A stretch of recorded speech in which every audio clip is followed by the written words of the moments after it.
Utah code limits the amount and use of development-related fees to the reasonable costs of regulation. Fees collected for development, such as building permits and plan reviews, should be used to regulate development activities and may not exceed a governmental entity's cost of regulation. For example, inspections or reviews. In 2022, the office reviewed the fee-related revenues and expenses of a sample of cities and counties. We concluded that several entities charged and collected fees that significantly exceeded their fully burdened regulatory costs. Also, the accounting of indirect costs lacked adequate oversight.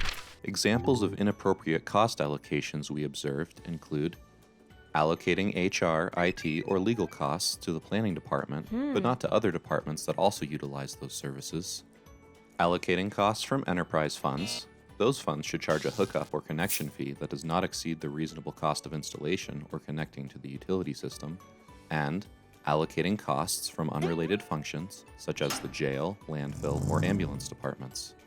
An entity collecting development-related fees must track revenues and expenses so that excess collections can be properly shown as a restricted fund balance in the annual financial report. Additionally, an entity must report the fees collected for development and their associated costs to Transparent Utah, using function codes 101-300 and 101-701. An entity may choose to apply reasonable indirect costs.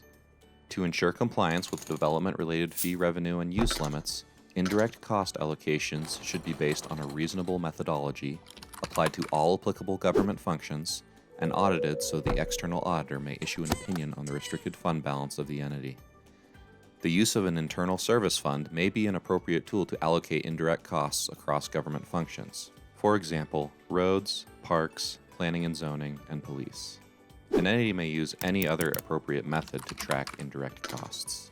The requirement to show development-related fees as a restricted fund balance on the financial statements will be enforced beginning with reports for entities with fiscal years ending after December 15, 2022, although early implementation is encouraged.